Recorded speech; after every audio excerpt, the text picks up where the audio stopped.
Welcome back to the Banking on Digital Growth podcast. My name is James Robert Lay, founder and CEO of the Digital Growth Institute, where we are on a mission to help financial brands stop losing loans and deposits. Before we get to today's discussion, if you are on a marketing, sales, or leadership team at a bank, at a credit union, at a fintech, I want to invite you to join over 300 other growth-minded leaders who are a part of the digital growth community, where they are committed to learning, connecting, and growing together. You can become a member in less than 60 seconds when you visit www.digitalgrowth.com/membership. Let's get into today's conversation that is part of the Digital Growth Leadership Series. Joining me for today's conversation is Audrey Kanata, operations lead here at the Digital Growth Institute. And today we're going to talk through 4 very specific types of days that will supercharge you, your team, your organization, so that you can maximize your future growth. Welcome to the show, Audrey.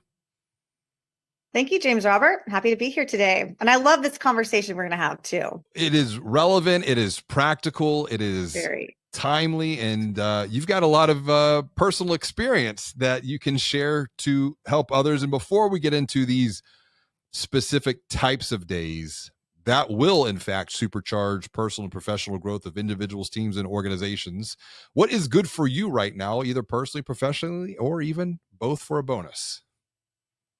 I'll go both for a bonus. I feel like I should be saying like Wheel of Fortune. I'll take letter. Yeah. Can I buy a vowel? Yes. I will take both for the bonus. Our team here at DGI is growing. And it's really exciting. And for me personally, I've been able to elevate quite a few things to others. And on one hand, it's I'm able to level up and have more time to be working in my growth ability. But it's also been a really good, tough lesson of letting go. I've had to let go of quite a few different operations that I've been overseeing and built from the ground up. And so, but I know, like we always say, you have to let go to grow. So that's what's happening here. And it's been a lot of fun these last few weeks. Well, when you talk about this idea of growth, it is exciting. It is energizing. But as we'll talk about today, we have to be mindful of how we are feeling, operating, doing, even being as a leader. And because growth of any kind, whether that be personal growth, professional growth, digital growth, growth is a journey, and it is a journey from good to great. And I think one of the best ways to think about this journey of growth, that it's like running a marathon. Now, I think it's important to share, Audrey. What's your take on running? I loathe it. I know you do. I absolutely. You and I are complete opposites. I love hearing how you and your family are killing it, running it. But yeah, unless I'm chasing after one of my kids, I do not want to run. I will do anything else in the gym, hardcore, just the running. So marathons, I get the analogy here, but I don't have any experience. Well, and that is, it's like running a marathon. And that's why I wanted to get your take on this, because I know that not everyone who is watching or listening to this conversation has run a marathon. Truth be told, I never thought that I would run a marathon, yet alone a couple, and then a number of half marathons. I would say my pinnacle, my peak going forward is a half Ironman. Ooh. I think it's like about a 1 mile or so swim, a 13.1 mile run, and then like a 60-ish mile bike. Running, biking, no problem. Right. Bike all day. I need swimming lessons to get through that run and not tire within the first 50 yards. Yeah, I was going to say swimming, probably a little underrated there. The level of difficulty. Yeah, and it's like I can swim, I just can't swim for efficiency. And I think like that's where, when you think about the idea of growth being a marathon or an Ironman, a half Ironman, even a 5K, depending upon where you're at, just within thinking about just fitness as a whole, because it's going to be different for different people. The challenge for many of us in this age of AI now is that we can be connected, we can be plugged in 24/7. And the problems occur when we are not aware of, we fail to acknowledge the mental exhaustion that begins to Yeah. creep in. Because whether you're running a 5K or half marathon, marathon, Ironman, you can feel physical exhaustion. Even you running after your kids, you can you can feel that physical exhaustion. And so you're gonna know. I mean, I know right now you were sharing with me just your training and your workout, like you had injured your elbow, and so you had to Yeah. take it easy. It's easy to get those signals of physical pain or physical exhaustion, but for the majority of people who watch and listen to this podcast, they work at a financial brand. Our mind is our most important strategic asset, and we have been teaching financial brand teams how to navigate change, exponential change in the age of AI, so that they don't burn out, so that they can create space with a very simple, easy to follow framework for time blocking either your days or your calendar with four distinct types of days. What are those days, Audrey? Yeah. So we have race days, rest days, pace days, and detox days. Race days, rest days, pace days, and detox days. And what I want to do is let's break each one of these down to provide some context as to how each one of these different types of days or periods of time, because they could be blocked on a calendar. You might not have a full day dedicated to a race day, but you could have a half day Yeah. dedicated to a race day. Let's start there. And I want to start with race days because it is where the greatest progress is gained. But I often question how many people spend time racing instead of just pacing. That's what I was going to say too. I think race days, those are the days where really you create the most value, but it's easy, and I've been guilty of this too, is spending too many days having race days. So these are days where you are really focused on your unique ability, your growth ability, where are you creating the greatest value. I think of it as, you're getting in a flow state. Mhm. And so there are no distractions, no meetings. You are really in like full attention. You're in the zone, and you're really just focusing on maybe the top one or two, maybe three things that you really need to get done that day to move the ball forward, making those big, leaps and progress.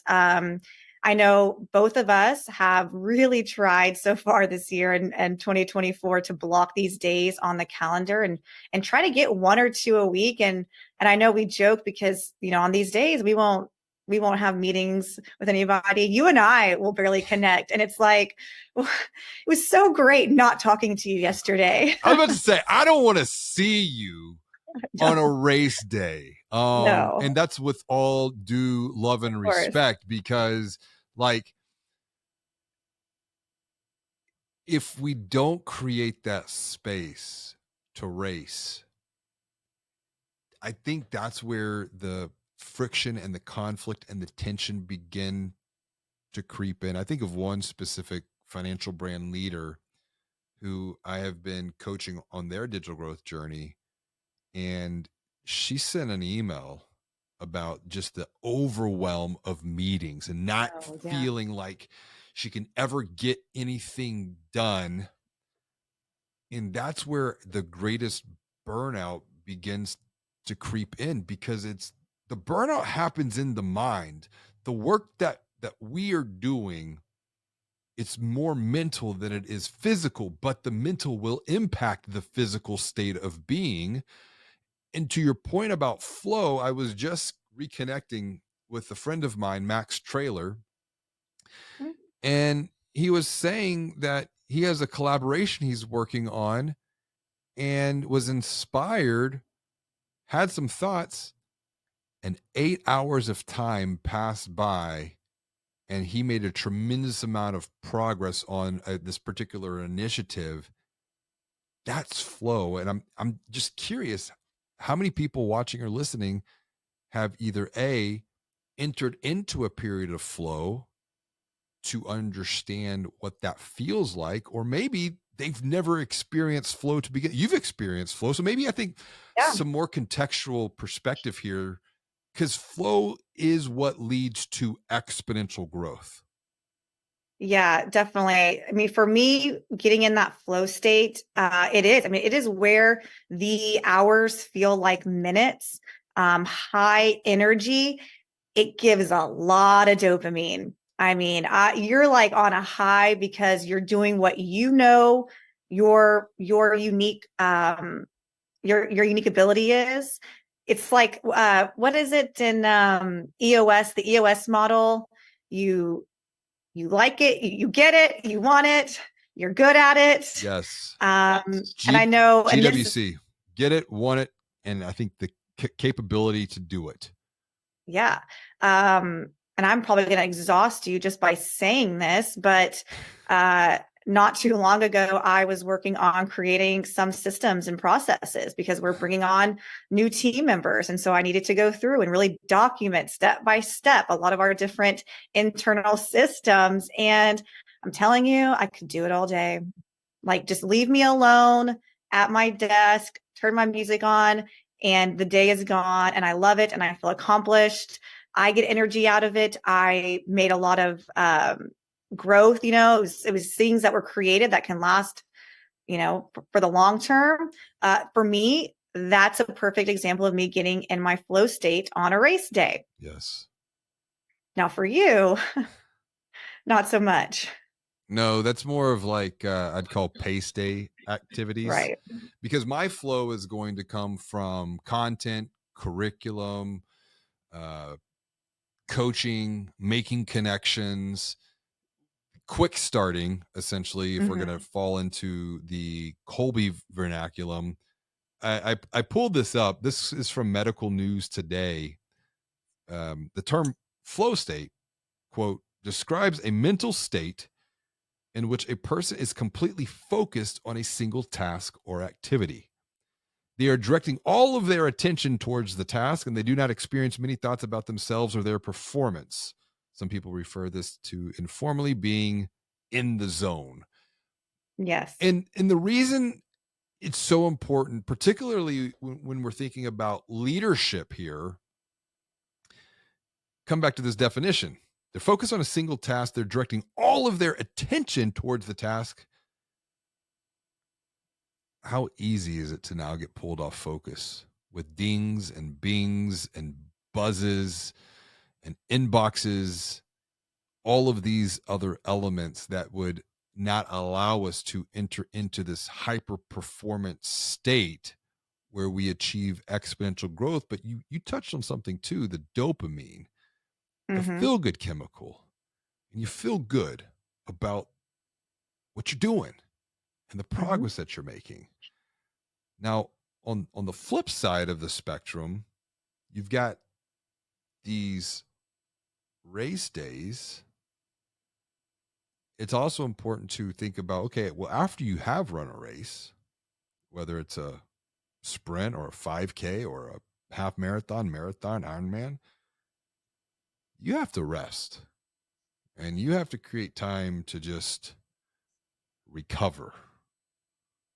What's a race day here? Rest A day. rest day. What is a rest day here? I mean, it's exactly what it is. You're resting, you're not doing anything. As far as your day to day, your tasks,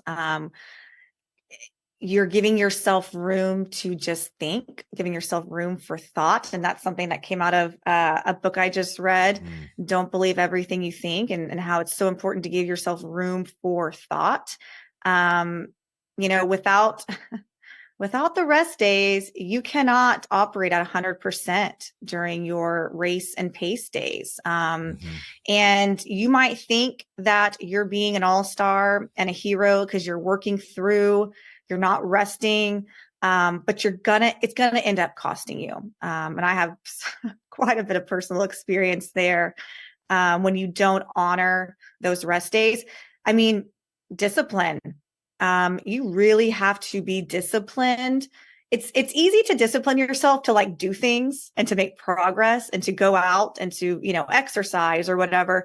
It is also really hard to discipline yourself to just stop, to just rest. Give yourself permission to just shut everything down. That is where you're going to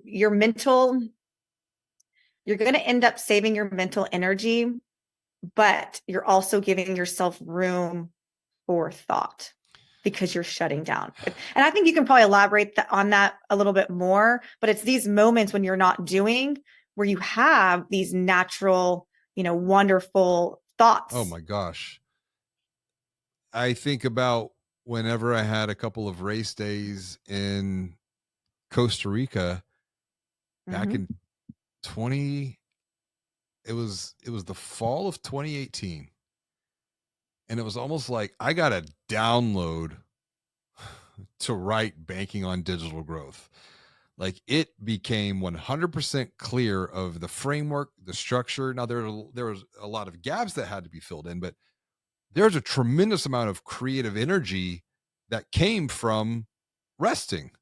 Same Yeah. thing is true for banking on change. Another extended rest day period was going on a run in Galveston. We were doing a little staycation with the family, and it just boom hit me once again. Like, wow, completely inspired by this new type of thinking that would have not been possible had I not created the space and time to just to rest, to recover. And Yeah. there's some research that comes out of sports and performance psychology that, and I'm going to quote Dr. Mustafa Sakar here, quote, as humans, we often wait until we are at 5% energy to recharge, but we would never wait until our phone is at 5% battery power to recharge it. Yeah. Or your gas tank in your car. Well, Well, actually, I'm guilty of that. but say I know you, and I know how you like to push it, and I know I do. myself, and I'm like, when that light goes off and it says fuel empty, I know I have at least another 15 or 20 Yeah. miles to eke out of that. But But it's bit me in the butt though. that's right. I learned my lesson. That's right. And just like, you know, I know that I've been encouraging you at certain times when I observe just certain patterns or behaviors Yeah. that I'm like, just you got to take a you got to take a rest day here. You got to Yeah, and rest. I think that's where leadership and accountability comes in. And I think I'll be guilty. I mean, I am guilty of for a long time, I thought that I was just working harder. And I thought it was a reflection of just my drive and my desire to just go and get shit done and move. But I have started to see more and more, and you've mirrored this for me too, Mm. is acknowledging the need for rest and being confident enough to say, I need a rest day or I'm taking a rest day. Gosh, just last last month, great example of this. I was heading to Colorado for the weekend with my family, and the week leading up to it was so busy. I hadn't taken time off like this in a while. Had a lot of things on my plate that I needed to, and I'm sure you guys can empathize with this, but when you're going on a trip, you got Mm. to prepare for the trip. You got to set yourself up for success. And gosh, the week of, I was running on E. My batteries were draining. I even told you one day, I go, I'm just pissed off. Like I am just not in the right mindset. And then leading up to the trip, like days before, I like stopped getting excited about it. Like that's how my I mindset was remember. just downhill. I was like, I don't even want to. It seems more exhausting to go on this trip and to shut down for a few days and to just stay here. I mean, how bizarre and backwards is that? And so as I'm leaving for the trip, I'm actually in the airport. I brought my laptop with me because there was a couple things I wanted to knock off my plate before taking off and shutting down for a few days. And I'm typing an email and I really and truly, not that I was like doing it behind your back, but I just didn't realize you were on the email thread that I was replying to. And you sent me a text message and you're like, dude, shut it down. Like, turn off your computer, get on your plane and go. And I was like, oh, you're right. And I think just you just calling me out on it, but also giving me permission and to give myself permission to shut it down. Cause honestly, the things I was doing, I mean, they weren't that big of a deal. They could have waited. But I will say I did. I shut down. And you asked me when I got back, you go, did you open your laptop while you were there? And I said, no, I did not. It stayed in my backpack the whole time. And when I came back, I mean, you tell me the energy changed. I mean, it was I just different. I could feel it. And I think that's the thing. It's like if we're not aware, and this whole thing of like hustle and grind culture, I used to subscribe to that. Mhm. That's complete utter bullshit. Yeah. And it almost cost me a marriage. I wasted the first 2 years of my youngest kid. Well, my oldest, he was 2. Whenever I had this dark night of the soul moment, my first daughter was just born, and we were reflecting on this as a family over the weekend, and just talking about like time and relationship and relating. And there's the science is now showing that, and this was a study from Desk Time, looking at like the idea of the 8-hour day, that productivity versus work hour. So 6 hours of work, you're at around 90% productivity. 7 hours, you're at like 95% productivity. 8 hours, you're at around like 96, 97% productivity. But then what happens when you go from 8 to 9, productivity drops by Mm. 11%. And then it Wow. keeps decreasing as much as 19% for every hour we keep spending at our computers. Wow. So I've had to become way more mindful of this, that once I'm topping 8.5, 9 hours, what the hell am I doing? Because I should just step away, and I know that I'm not being as productive. And a lot of times I'll do that now. And it's this matter of like guilt. Um, I and, know. and I think something else has driven my behavior with this.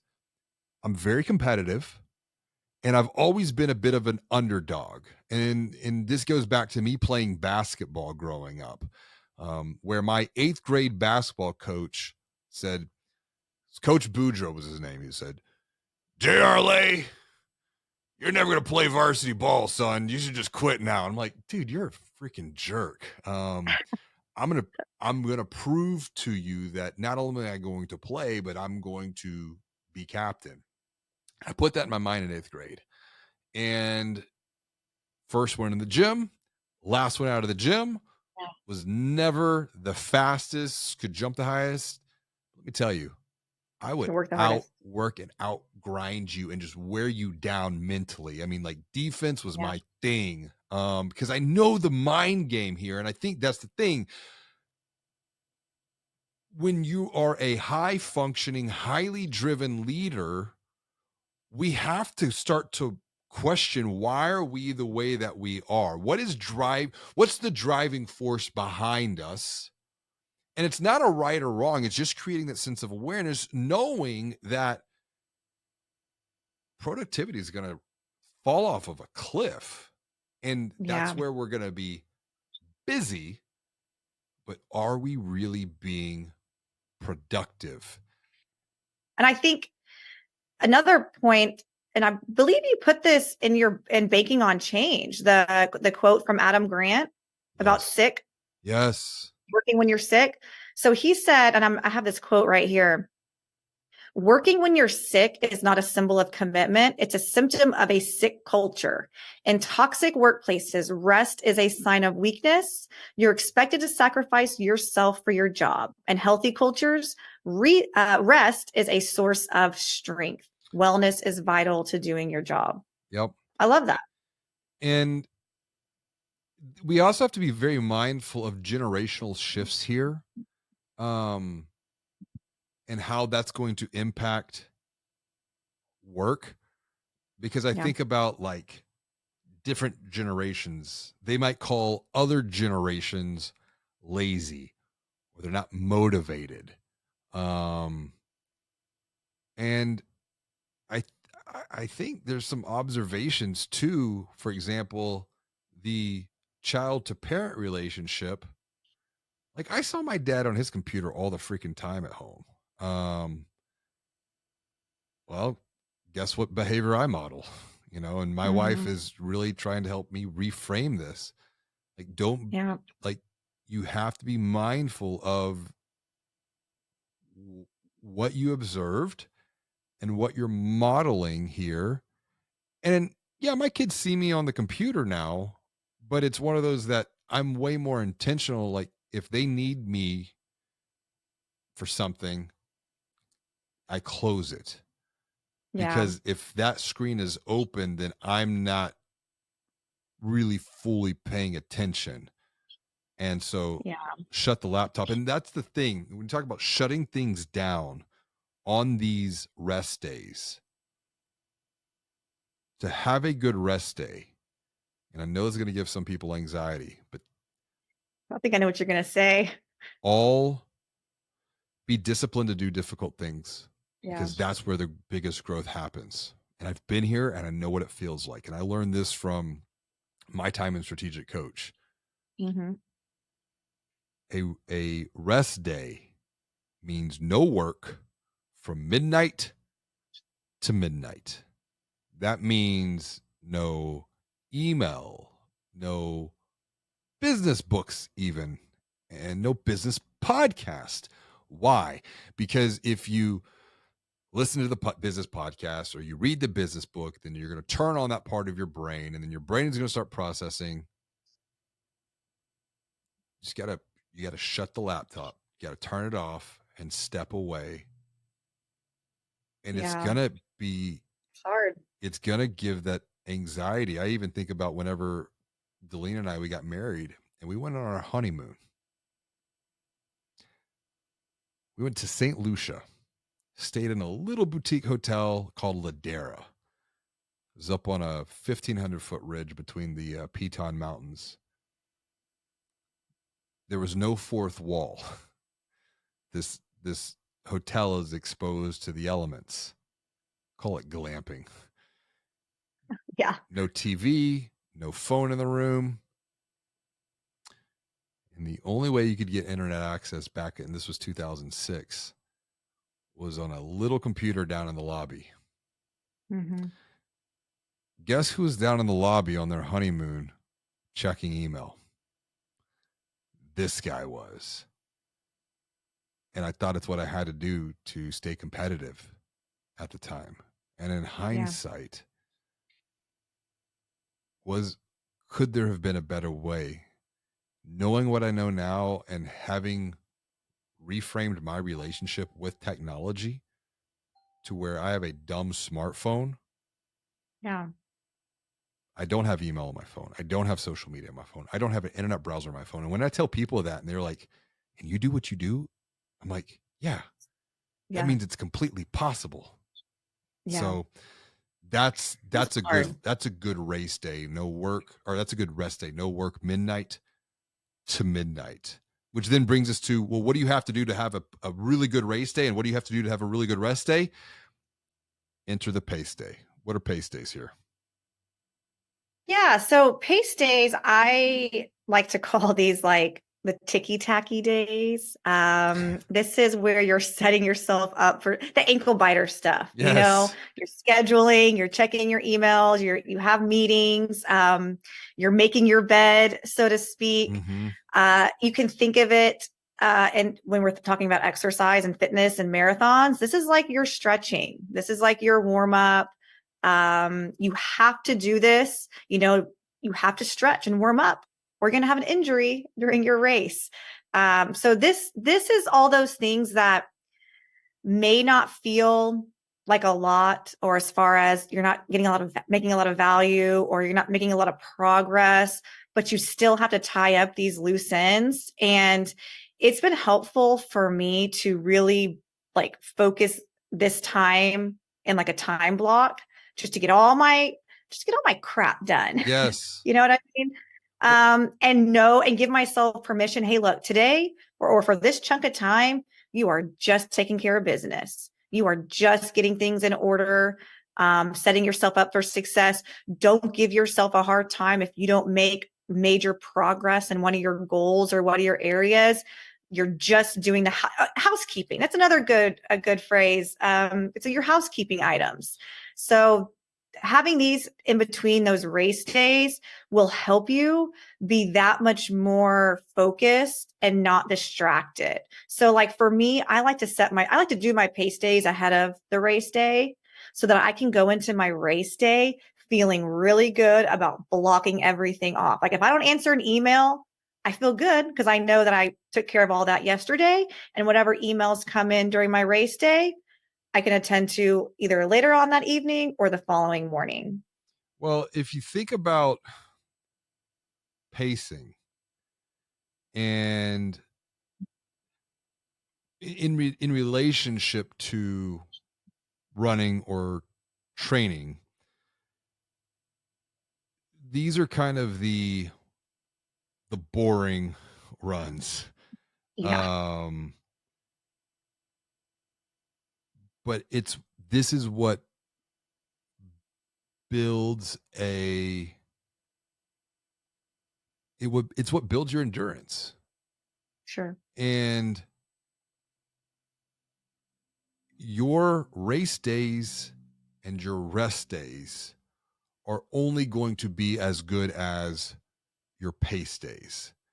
And one of the things that I observe in the work that we do with financial brands and their teams, anecdotally speaking, I'd say around 90-95% of them spend their time stuck in pace days.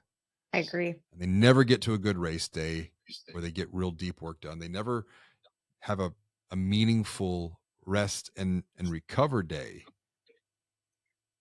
A lot of what we're talking about here is behavior, but even more deeply than that, it's beliefs. And to do this as an individual within an organization, or to do this with as an individual on a team alone, is going to feel hard, if not impossible. Yeah. But when you are thinking through these four different types of days, and we're going to get to the last one here in just a moment, or better way to think of it, blocks of time on your calendar, you can hold each other accountable, just as we've have been talking through here with each other. Yeah. And that brings us to the last day. So we've got race days, we've got rest days, we've got pace days, What's the last one here? Detox Day or Digital Detox Day. Digital And detox days. I have to admit, I cannot speak too much on this one because I I have had a digital detox day. I will say it was unintentional though. Uh, when back in August, I took just a quick like 24-hour trip to New Orleans to accompany my friend on a work trip. And I don't even know if I told you this, James Robert, but as we were leaving, I had my phone plugged in to charge, give it a good charge. Got in the Uber at the airport and realized, oh, I left my phone at home. Oh, So I did not have my phone for the 24 hours I was in New Orleans. And other than, I did need to call in and let my family know that they won't be able to reach me and you have children, so of course you need to be available.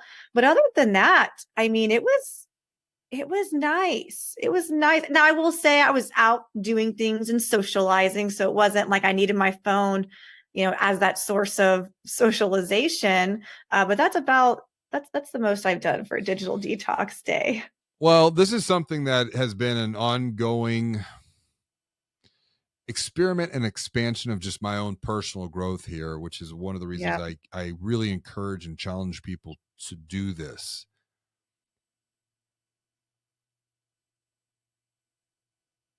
What is the relation like you and I, we have a relationship. We are relating here. We have a relationship, even those who are watching and listening to this asynchronously. We have a relationship with other people in our lives. We also have a relationship with that thing that we carry around in our pocket. Um, And is that relationship, is it making us a better person? Is it stealing from the relationships that we have with others? Is it stealing from the relationship that we have with ourselves? yeah. There's some research here that found that the average American spends 4 hours and 37 minutes looking at their phone every day. I think context is important here. That adds up to one full day of being on your phone every week. Because if you think about it, 4.5 hours times six, it's about 24 hours. It's a full day in a week. That's 6 days on your phone every month. That's 70 days on your phone every year. Gosh. That's a shit I ton mean, of I guess time. it is. Yeah. And I guess the deeper question is, of course, what are you doing on your phone? Is it mindless scrolling, social media, going down some Reddit rabbit holes? One of the things I'm writing about in Banking on Change is this idea of digital stoicism. Yeah. And it's not saying that these devices are bad. No. I used to think that these devices, well, I'd make the argument, well, it's just a tool. It's not a tool. And I'll tell you why it's not a tool. Because a tool is a hammer, a saw, an axe, a shovel. I use that tool for a specific purpose. I need to hammer a nail. I go to the garage, I get the hammer, I hammer the nail, I put the hammer back until the next time I need it. That hammer does not bing me, ding me, buzz me while it's just That's sitting there. true. Mm-hmm. It doesn't beckon and call me like one of the sirens. Was it Oedipus or not Oedipus? Odysseus. What was that Yeah. old story? Something like that. Yeah. Yeah, it's not Odyssey. Yeah. Odyssey. The Odyssey. That's right. It's not calling me back to pick it up. That's what our Yeah. phones do. And how much is that stealing from us? Time, energy, attention, relationship. Yeah.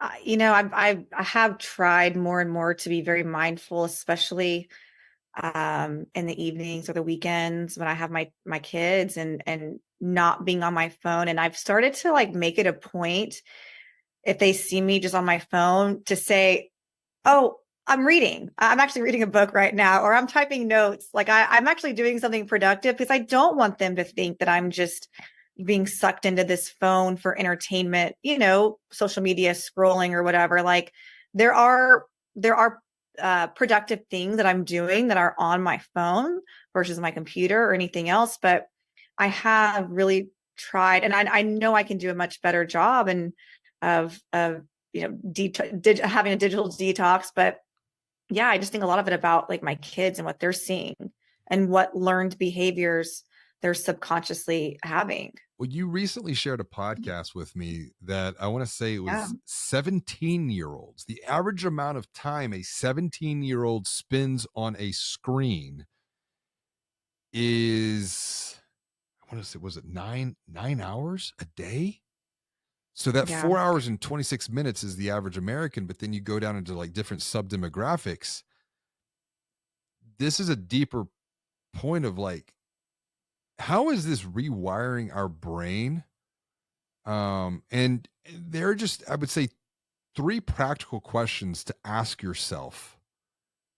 And listen, if you are struggling with what we'll just go ahead and call digital addiction, because I Hmm. have struggled with that, it is real. And there are like different levels of that. Hmm. If you're struggling with that, seriously, ping me, let me know. You are Yeah. not dealing with this alone. And I've had to put borders and boundaries and create a lot of accountability in my life. And listen, I am not perfect. There are still areas that I can be even better, but there are three questions that I think bring a level of awareness and mindfulness to this.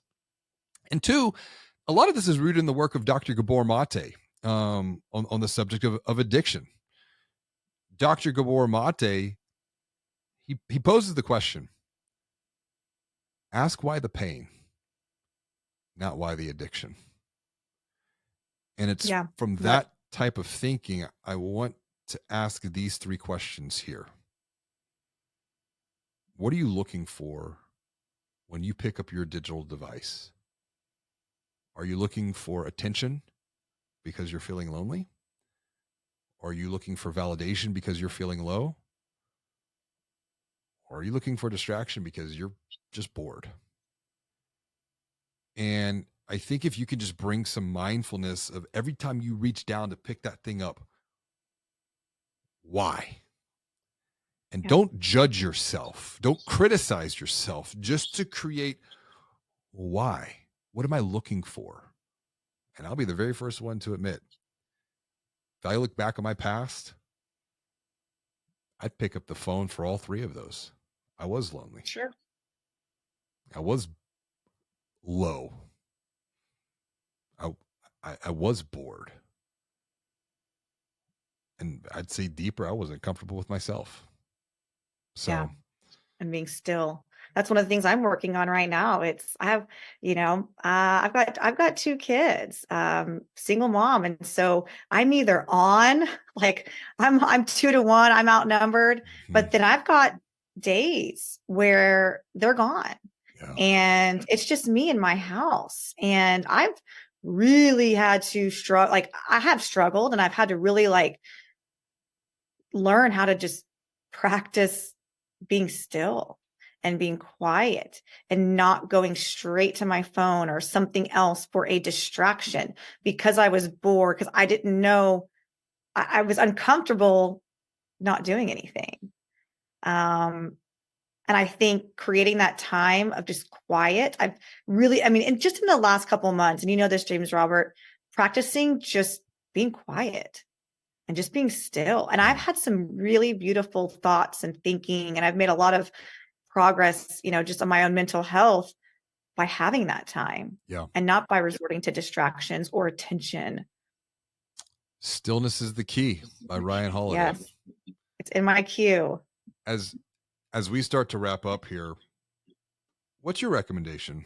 When we think about these four different types of days or blocks of time on a calendar, because for example, you might not have a digital detox day.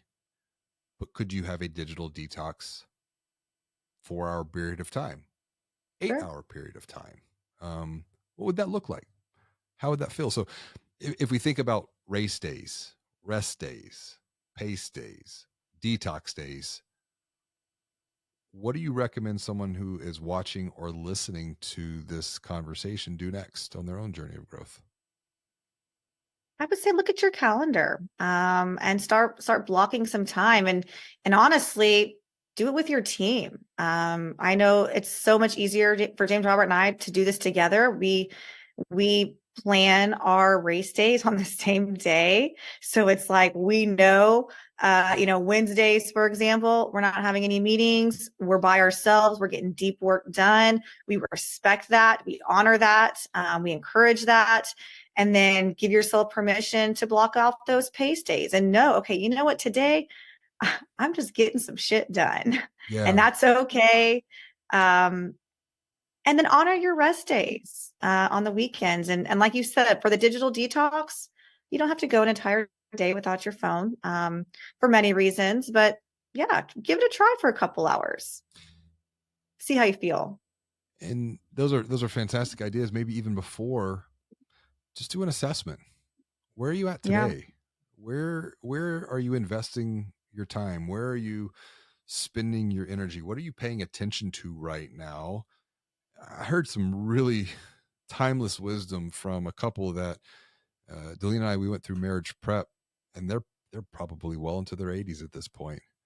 But one of the things that stuck with me: show me your calendar and show me your wallet, and I'll show you what's important to your life.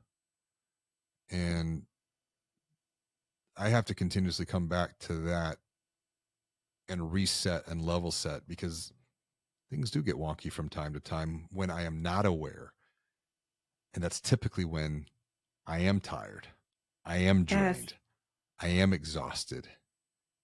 And at that moment, I need rest days and detox days more than anything else to be an even better husband, father, entrepreneur, teammate. Because otherwise, I'm just operating at 50%, Yeah. 25%. Don't even get me when I'm 5%, because it's not a good me. And if I think back to that experience of that dark night of the soul back in 2012, a lot of it was I was just constantly living life at 5%. And it was draining and tiring and exhausting. Yeah. And I didn't know if I just could not get beyond that. And fortunately, we found a way out of that. We got better, we healed. We're in a much better place today over a decade later. But you don't forget those experiences. And then you think, well, how do I take some of that past experience and help someone else who might be dealing with and struggling with something very similar? Because we just know how strong things like devices are that pull us in, when in reality we should be creating borders and boundaries to respect, to your point, the relationship that we have with others, yes, but I'd say even more importantly, the relationship that we have with ourselves. So, Yes. It's beautifully said. Audrey, this has been a fantastic conversation Yes. as always. And for everyone watching, listening, thanks for tuning in. We wish you well. As always, be well, do good, be the light. See you soon.